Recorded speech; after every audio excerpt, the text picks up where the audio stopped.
এটা তো জাস্ট শুরু। আমি তো বিএনপিতে মাত্র রাজনীতি শুরু করলাম, খেলা তো সামনে হবে। এটা জাস্ট একটা সংরক্ষিত নারী আসন নিয়ে ছিল, মেইন ইলেকশন করব। তোমরা যে এই যে আমাদের একটা ছাগলের 3 নাম্বার বাচ্চার মতো বাঙালির কিছু লোকজন আছে যারা কিছু বুঝে না টুঝে না, তারপর ওইটু নামবে, যা দেখবে সোশ্যাল মিডিয়াতে ওইটাই লাফায়াটা ওইটা নিয়ে কথা বলবে। এটা হচ্ছে এটা দোষ হচ্ছে আমাদের ছোটবেলার প্যারেন্টিং এ, বুঝছো? সেটা হচ্ছে আমাদের বাঙালি প্যারেন্টসরা সাধারণত ছোটবেলায় শিখায় না how to accept your failure and how to celebrate your failure. এটা তো অনেক পরের বিষয়। অ্যাকসেপ্টেন্স ওরা এটাকে অ্যাকসেপ্টই করতে পারে না। হ্যাঁ, এই জন্য বাঙালি ম্যাক্সিমাম বাঙালিরা জীবনে কিছু করতে পারে না, জাস্ট ট্রাই করতে ভয় পায় বলে। কারণ ওরা ওই ফেইলারকে ভয় পায় যে আল্লাহ যদি ফেল করি, এই জন্য ট্রাই করে না, কিছু করতেও পারে না, শুধু সমালোচনা করে। এছাড়া বাঙালিরা কোনো কাজে ম্যাক্সিমাম বাঙালির, হ্যাঁ, কারণ হচ্ছে ছোটবেলায় প্যারেন্টিং করে শিখাইছে কেমনে, মানে ওরা ফেইলারটা অ্যাকসেপ্ট করতে পারে না। মানে ইটস ওকে, তুমি 100 বার ফেল করবা, still you try, keep trying. তো এই যে বিষয়টা, এটা আমাদের ছোটবেলায় প্যারেন্টস ঠিক হয়েছে। প্যারেন্টস আবার কম্পারিজন করে, বুঝছো?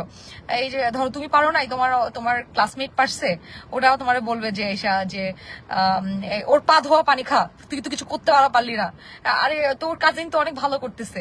এই জন্য দেখবে যে আত্মীয় স্বজনরা অন্য আত্মীয় স্বজনের কিছু ভালো দেখতে পারে না। কারণ কি? কারণ হচ্ছে ওর ইনসিকিউর ফিল করে, কারণ প্যারেন্টস তো কম্পেয়ার করছে। প্যারেন্টস কিন্তু সেটা বলে নাই যে তোমার কাজিন ভালো করছে, চলো এটাকে সেলিব্রেট করি, আল্লাহ আমার কলিগের মেয়ে এত ভালো রেজাল্ট করছে, চলো এটা সেলিব্রেট করি।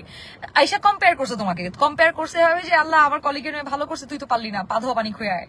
সো এই যে ইনসিকিউরিটিস আছে ছোটবেলায়, এই যে আমাদের বাঙালি হিসেবে, সেইটা আজকে প্রমাণ পাইলাম তোমাদের দেখে। ভাই আমার ফেলিয়ার তো আমি একসেপ্ট করে নিছি, তোমরা কেন একসেপ্ট করতে পারতেছো না আমি বুঝতেছি না।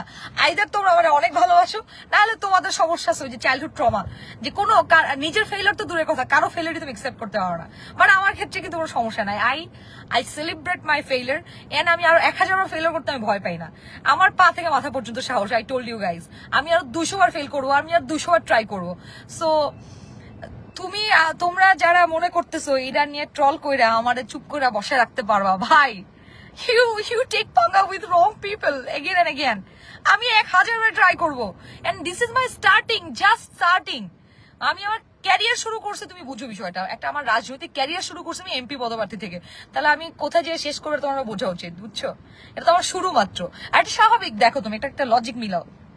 যারা এত বছর ধরে ত্যাগ তিতিক্ষা করে রাজনীতি করছে, বিএনপি কে সার্ভ করছে, এবং এত সিনিয়র নেত্রীরা দাঁড়াইছিল এখানে সংরক্ষিত আসনে, তাদেরকে না দিয়ে একদম নতুন কাউকে দেওয়াটা, এটা কি বুদ্ধিমানের কাজ? লজিক্যালি তো এটা হয় না।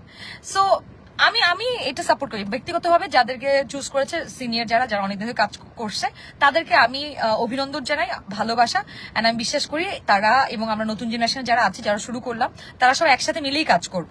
এবং এটা it's just starting of my life. আমি একটা ছোট মানুষ, মাত্র শুরু করলাম ক্যারিয়ার।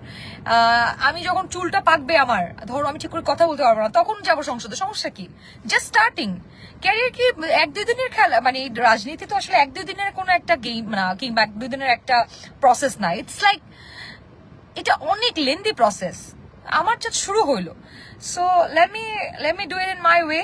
তোমরা আমার নিয়ে এত চিন্তা করো না ভাই, এত কষ্ট পাও না। I will do it in my way. হ্যাঁ, আমি আমার ফেইলারকে অ্যাকসেপ্ট করতে জানি, সেলিব্রেট করতে জানি, এবং আমি ফেইলারে ভয় পাই না। আমি আরো অনেকবার ফেইলার হইতে চাই, আরো অনেকবার ফেল হওয়ার পরে যখন জিতবো, তখন ওটার অন্যরকম মজা আছে, বুঝছো? So let me try in my own way.